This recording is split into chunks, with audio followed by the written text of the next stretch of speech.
Fala pessoal, curta, inscreva-se agora e ative as notificações se você gosta de filosofia, mitologia, psicologia simbólica e religiões comparadas. Te espero!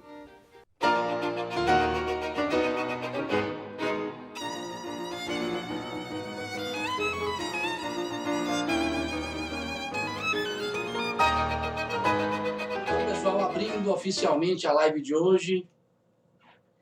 Essa live tem como tema uma continuação do tema da live de... Que dia foi, meu Deus? A gente está em terça-feira? Quinta passada foi. Você lembra o título da live? Por quê? Por quê? Porque não percebemos a realidade. Porque não percebemos a realidade. Eu acho que foi isso. Então, pessoal, abrindo oficialmente a live de hoje, eu vou tratar de uma temática que, de certo modo, foi iniciada na semana passada, só que eu a tratei de uma perspectiva negativa, por assim dizer, e hoje a desdobrarei dentro de uma perspectiva ou a partir de um olhar positivo, no sentido de apresentar o tema da realidade não mais a partir da falta ou da carência que temos de um olhar que nos conduza a percebê-la realidade, ela, realidade como tal, e abordá-la de uma perspectiva que nos aproxime do que efetivamente ela é. Repito, realidade. Eu não posso, em função disso, deixar de me remeter a alguns pressupostos ou a alguns itens que eu assinalei na live de quinta passada. Porque não percebemos a realidade. Observe que isso é um fato evidente para todos aqueles que estão efetivamente atentos à vida. Como assim, professor? Na live passada, para criar condições simbólicas para que eu desdobrasse esse tema, eu recorri ao belíssimo conto de Edgar Allan Poe, O Retrato Oval, que expõe lá a experiência de um artista que, tentando traduzir o que vê, o que toma como objeto na sua tela, ou seja, tentando traduzir na sua tela o que vê da realidade, no caso a sua esposa, se exibindo como musa, ele esquece da própria realidade, pinta um quadro belíssimo, no entanto, quando olha para a sua esposa, ela está morta. Ou seja, a realidade, ainda que na subjetividade do artista tenha sido transferida para uma tela de pintura, o abandonou. A realidade morreu para o artista. Ele permitiu que a realidade fosse dissolvida em função da sua obsessiva subjetividade ou em função de uma subjetividade extremamente voltada mais para o que pensa sobre a realidade do que propriamente dedicada à percepção da realidade.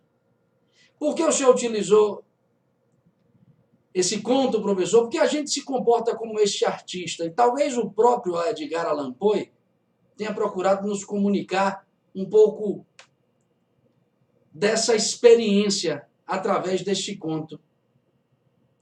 Disse para vocês uma frase de Heráclito que talvez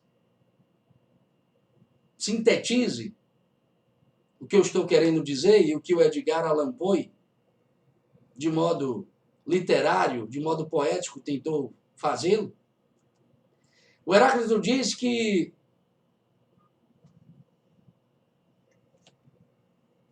os homens despertos estão todos no mesmo mundo, os que dormem, cada um em seu próprio mundo. Essa é uma frase de Heráclito e foi a que eu utilizei para dar início à reflexão por que não acessamos, por que não percebemos a realidade. Por que não percebemos a realidade? Perguntemos a Heráclito. Ele nos responderá como nos responde nesta obra intitulada Fragmentos. Porque cada um de nós está em seu próprio mundo, responderá esse grande filósofo pré-socrático. Porque cada um de nós está em seu próprio mundo. Ou seja, não acessamos ou não percebemos a realidade porque estamos dormindo ou estamos no nosso mundo próprio, particular ou subjetivo. Queremos que o mundo ou a realidade por si mesmo, por si mesma, caiba na nossa ótica, caiba na nossa estreita percepção. Só que a vida, o real, a verdade, o mundo dizem não. Não dá para me colocar aí dentro. Sou mais do que isso. Nós não aceitamos isso. Nós queremos que as coisas sejam como nós queremos que sejam. Queremos dobrar as coisas, queremos reduzi-las aos termos de nossa precária e reduzidíssima e estreita subjetividade. Então, o tema é esse. Eu expliquei, ou melhor, tentei colocar nas mãos de vocês algumas pedras de toque que evidenciam, que denotam com muita claridade que de fato estamos muito distantes do real.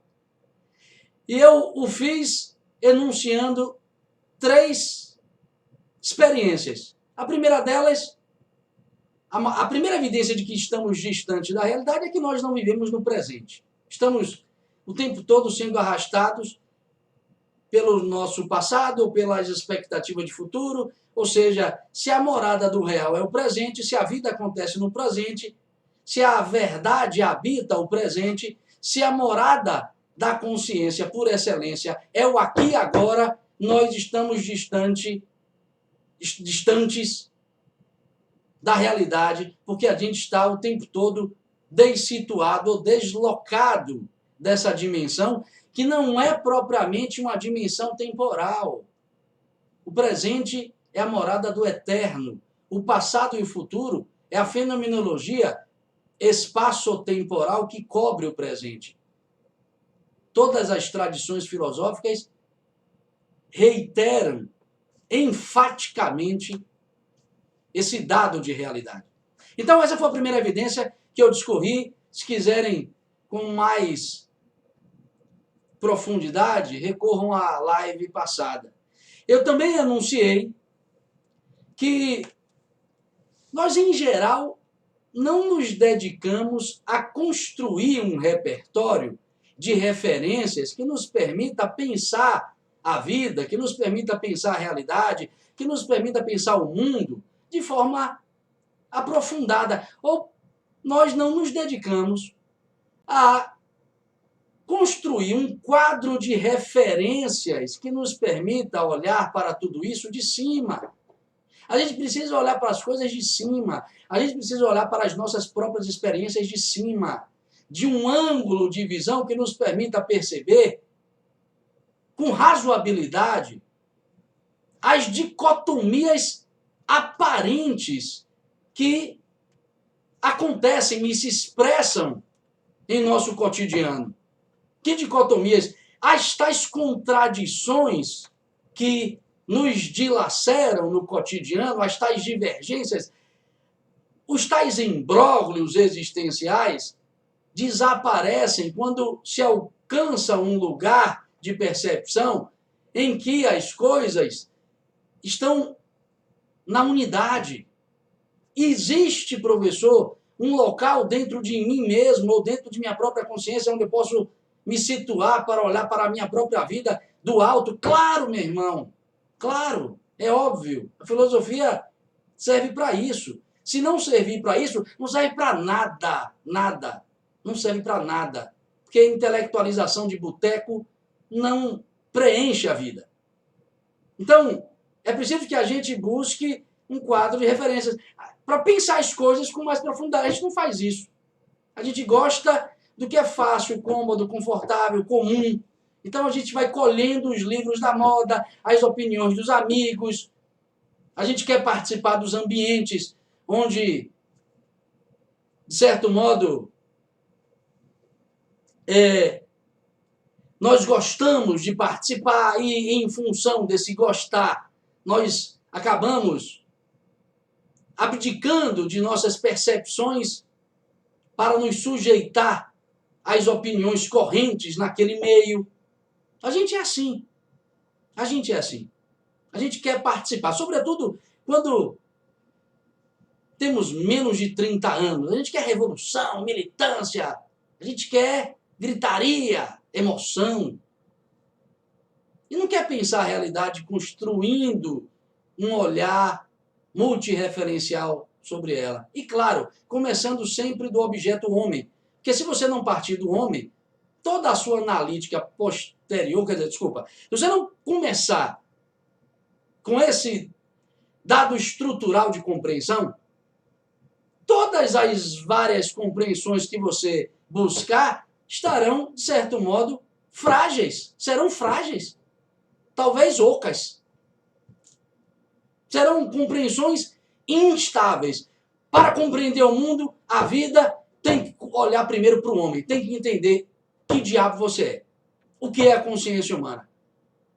Responder com razoabilidade algumas dessas perguntas que só os que nasceram pela segunda vez fazem. Que a maioria não faz e não vai fazer. E se contente com isso. Se você faz, se acostume com a solitude. Se acostume com a solidão interior filosófica.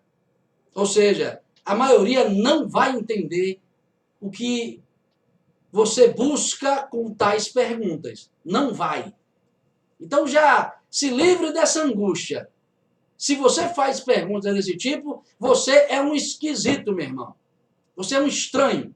Sobretudo no mundo de hoje, onde o que vigora é a alienação das massas.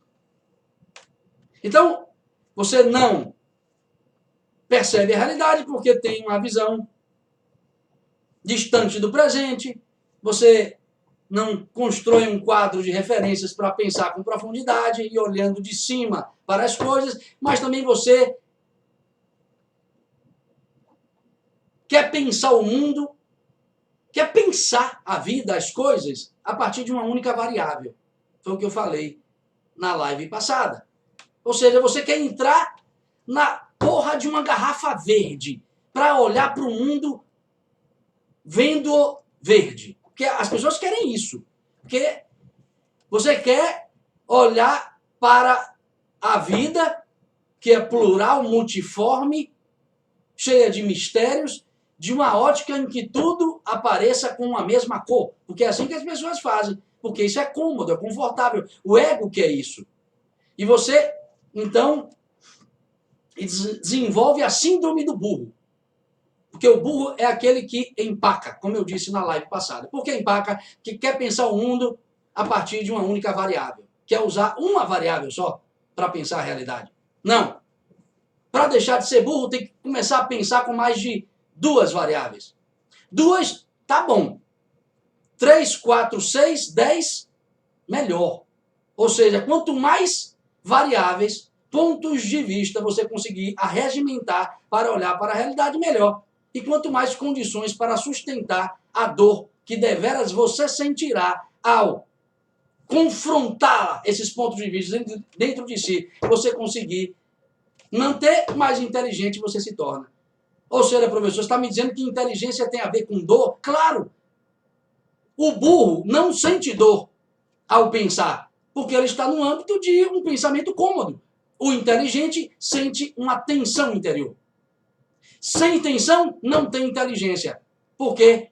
Porque para que a inteligência se instaure, tem que ter dialética. Tem que ter diferentes pontos de vista, às vezes inconciliáveis. Mas você sustenta-os. Você não abdica do olhar do contraditório como elemento componente de sua observação. Você entende que isso é necessário, até que isso seja superado, porque, claro, em algum momento será superado e você encontrará esse tal lugar do alto onde as coisas aparecem sem contradição. Mas isso é um percurso a ser cumprido. Finalmente, professor, então eu já sei porque eu não percebo o real. Como percebê-lo, então? Vou tentar aqui discorrer de modo positivo, como disse, procurando trazer 5 aspectos para vocês.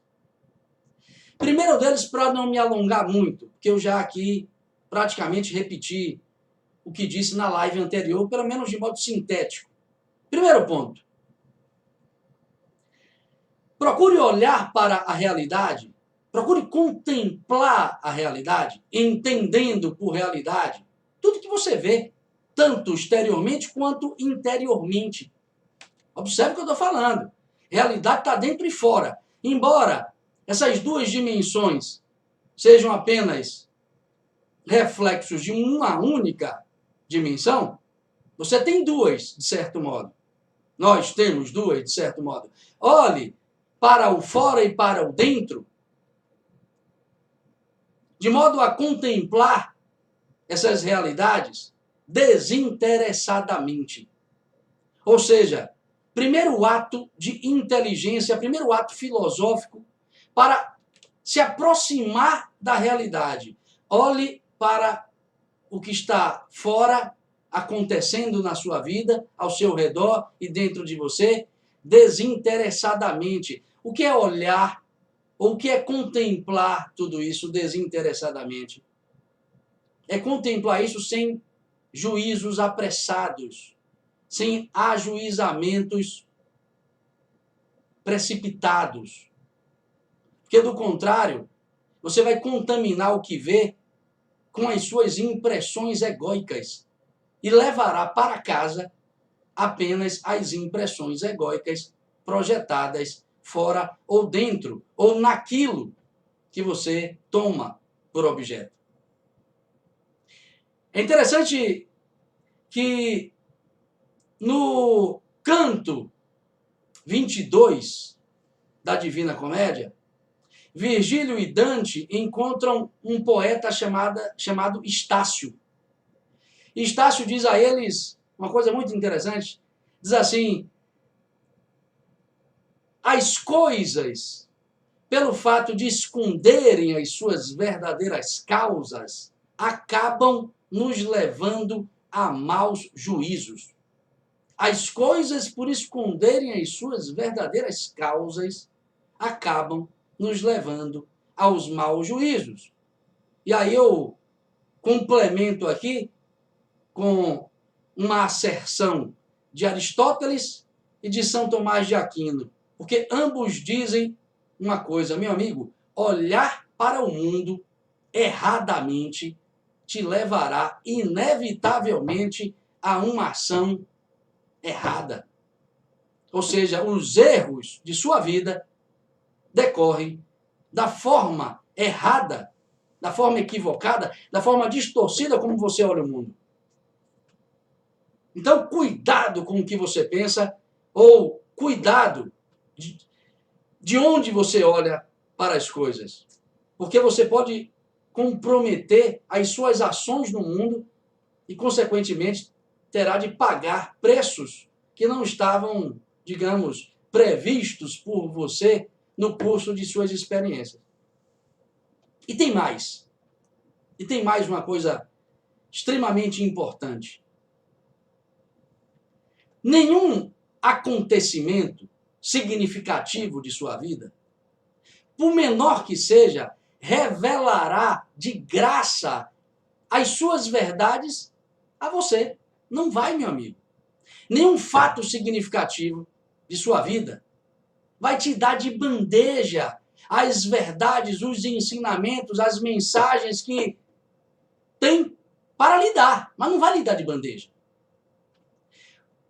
Para que você alcance esse tesouro, para que você extraia do fato acontecido aquilo que ele tem a lhe oferecer de mais valioso, é preciso que você depure-o abstrativamente. Como assim, professor? Depure-o abstrativamente. É preciso que você leve em consideração não o que você está vendo, mas os fatores vários que o desenharam, o tramaram. O que quero dizer para vocês é que todo fato concreto de sua vida esconde causas que você não vê. Inclusive, a palavra concreto em latim vem de concretio, que significa acontecimento tramado a partir de muitos fatores concomitantes e convergentes. Concretio, ou seja, alguma coisa cujo crescimento se dá por causas concomitantes e convergentes, ou seja, atrás de cada fato de sua vida existe um complexo, uma trama de causas que você não consegue enxergar. Você já consegue enxergar a tal causa aparente. Olhe só, presta atenção no que eu estou falando. Você olha para um acontecimento significativo, marcante de sua vida, porque, claro, eu estou falando destes acontecimentos. Eu não estou falando dos acontecimentos elementares do seu cotidiano. Você olha para um acontecimento marcante e acha que ele é resultado de uma ação que lhe antecede. Não é. Essa é a causa aparente. Porque aquele fato foi gerado, possivelmente, pela causa aparente que você vê, que se juntou a inúmeras outras causas oriundas de diferentes temporalidades de sua vida para produzir esse efeito. Ou seja, o fato acontecido não se revela aos olhos comuns. Não revela suas verdades aos olhos comuns. É por isso que Jesus Cristo vai dizer: aqueles que tenham olhos que vejam, aqueles que tenham ouvidos que escutem, porra. As coisas não são elementares como nós pensamos. É preciso que a gente depure, purifique a realidade das contaminações que nós projetamos. Do contrário, teremos só o que os orientais chamam de jogo de maia, jogo de ilusão. Ilusão nas mãos. Segundo aspecto que pode ser tomado por vocês como passo na direção da realidade. Bom, acostumem-se a pensar que o desconhecido é absolutamente maior que o conhecido. É assim e sempre será. O desconhecido da sua vida é absolutamente maior que o que você tem de conhecimento sobre ela. Tudo que você conhece e julga até que seja suficiente é uma ínfima parte do que você tem a conhecer. Inclusive, se nós olharmos de uma perspectiva fisicalista, hoje, os cosmólogos modernos afirmam, os físicos modernos hoje afirmam categoricamente que o universo é constituído por 4% de uma parte dita conhecida e 96% de mistério. Ninguém sabe até hoje que diabo é a tal matéria, a tal energia escura. Ninguém sabe. Não tem um estudo científico hoje que revele o que é essa tal matéria escura, essa tal energia escura. E hoje é uma unanimidade afirmar cientificamente que 96% do universo é puro mistério. Ninguém sabe o que é a realidade. E está você aí julgando as coisas como assim, como assado, sem se conhecer e sem conhecer a realidade na qual se encontra inserido.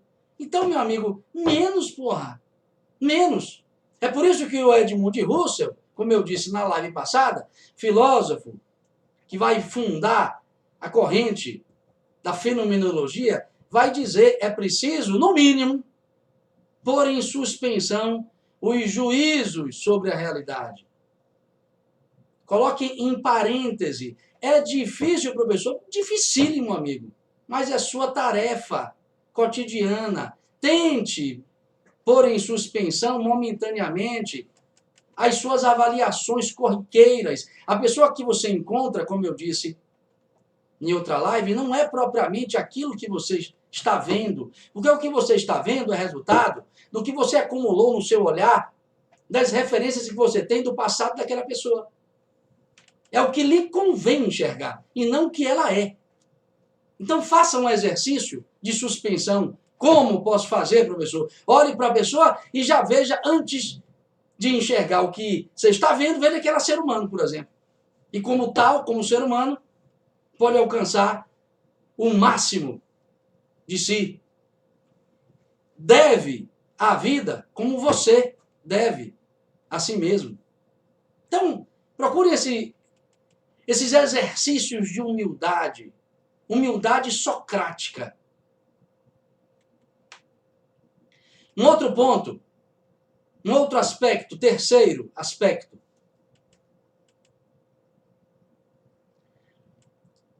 Todo conhecimento que tiver em vista, que tomar como interessante, porém, que lhe afronta, que lhe contradiz, tome-o, não a partir da escala de suas impressões subjetivas, mas a partir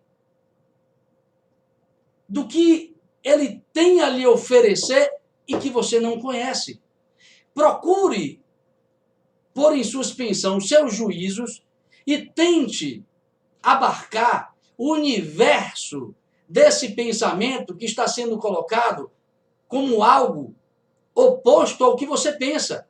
Não recue e, sobretudo, não reaja, como muitos fazem hoje em dia, sobretudo quando o tema é política. Não seja um apoplético, ou seja, um raivoso que está sempre pronto a reagir emocionalmente ante uma opinião contrária.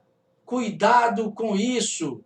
Porque esses raivosos, essas pessoas que não aceitam a opinião contrária, que não aceitam o contraditório, pensam que estão pensando com suas próprias ideias. Não estão. Se ele sente raiva face ao contraditório, é porque ele pensa com um ovo de cuco na cabeça. Ele, na verdade, não pensa. Ele está apenas ele está apenas... O que a ave faz em cima do ovo, porra? Cuida, choca. Choca. Que coisa. O que ele está fazendo é chocando um ovo de cuco. Por que ovo de cuco, professor? Vocês não conhecem o cuco? O cuco é um pássaro malandro, coloca o ovo no ninho de outro pássaro para que o outro pássaro possa chocá-lo. E as pessoas fazem isso porque elas não querem pensar, não querem fazer o esforço de investigação que as conduza a uma compreensão mais próxima da realidade. Então ela prefere tomar posse das ideias alheias, ou simplesmente descer os downloads das referências culturais de seu tempo, sem refletir sobre as premissas que orientam essas referências. Ninguém quer pensar porque pensar dói. Pensar exige dedicação, esforço, enfrentamento interior. E aí o cuco serve. Observem que vocês estão diante de pessoas, ou talvez vocês sejam algumas dessas pessoas que não suportam o contraditório. E é bem interessante perceber que o burro da história é sempre aquele que, numa discussão, ao invés de observar os aspectos necessários do discurso do outro, se apega apenas aos aspectos acidentais.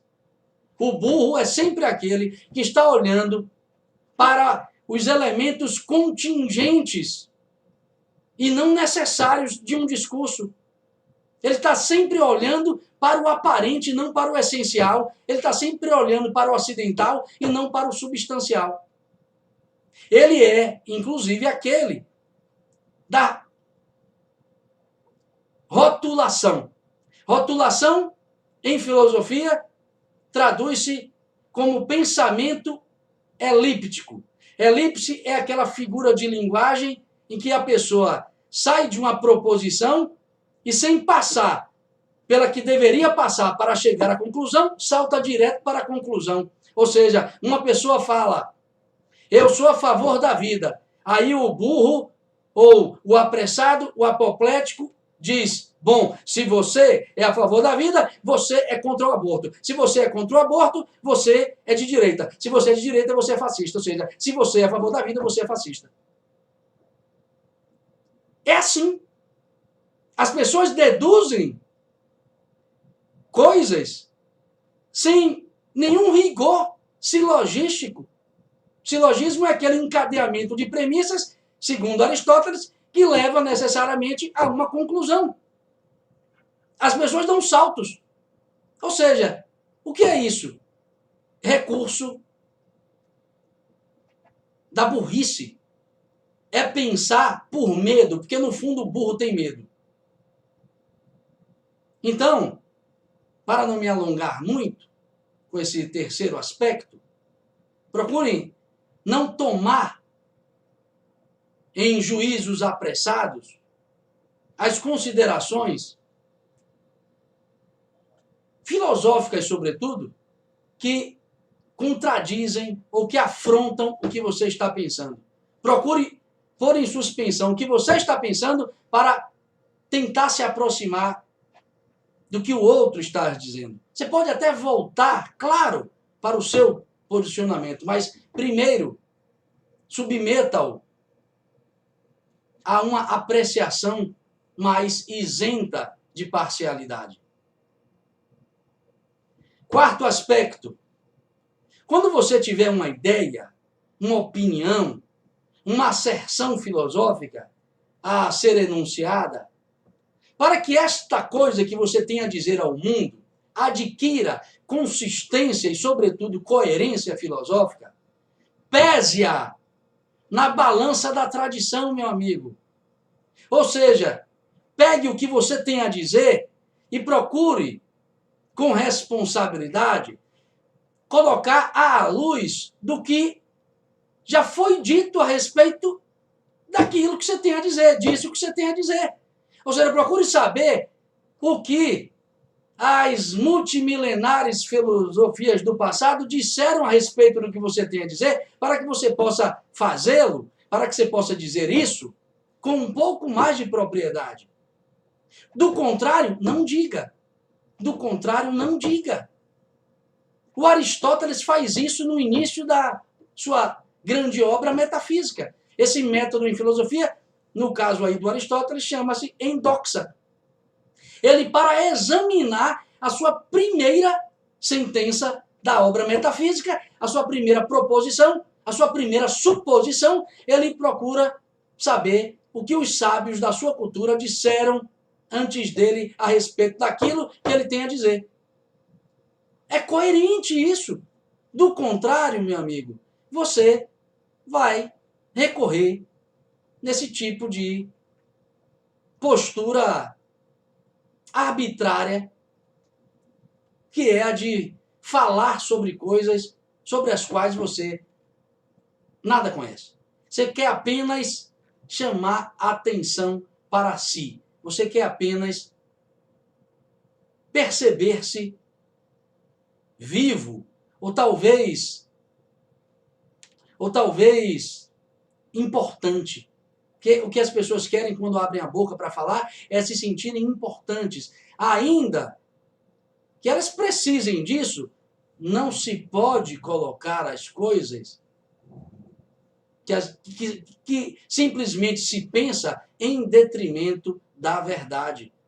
Você tem responsabilidade por isso. O outro pode seguir. E tenha certeza, meu amigo, você não tem a vida lhe tem, e ela está de olho. Ela está de olho em você, sempre está de olho em você. E criará os meios para que você perceba esse erro. Eu estou aqui pedagogicamente lhe chamando a atenção para esta percepção. A vida não age em sentido didático-pedagógico. A ação dela, como nós sabemos, é outra. É na dor. Esse ato de pesar o que se tem a dizer de importante ao mundo na balança da tradição é, por definição e por excelência, o ato filosófico. Porque é assim que nos aproximamos da verdade. E para finalizar mesmo, quinto e último aspecto, não poderia deixar de dizer, procurem se autodiscernir. Ou seja, procurem descobrir dentro de vocês qual é efetivamente a sua voz verdadeira. Procurem, no exercício cotidiano do viver, procurem identificar os impulsos que provêm de baixo e os impulsos que provêm de cima. Procurem discernir as vozes falantes dentro de você, de modo a identificá-las como oriundas, como provenientes do eu animal ou do eu propriamente humano. Esse exercício te conduzirá pouco a pouco à sua verdadeira voz interior. Esta que por vezes em você grita para que você veja a realidade. Grita, clama, ou às vezes chora para que você se aproxime da realidade. Então, articulando esses 5 princípios, vou colocar nesses termos, certamente você, com razoabilidade, porque, claro, isso não esgota o assunto, eu só estou aqui provocando vocês a olharem dessa perspectiva, articulando esses 5 princípios, acolhendo essas 5 sugestões e articulando-as, certamente vocês poderão ter uma melhor aproximação do real. Reflitam sobre isso. Mais uma vez, agradeço a todos pela participação e próxima quinta, mais uma live sobre a autoconsciência através dos mitos e da filosofia como um todo. Fiquem com Deus. Valeu. Gostou desse vídeo? Então curta, inscreva-se agora e ative as notificações para não perder nenhuma reflexão filosófica. Te espero.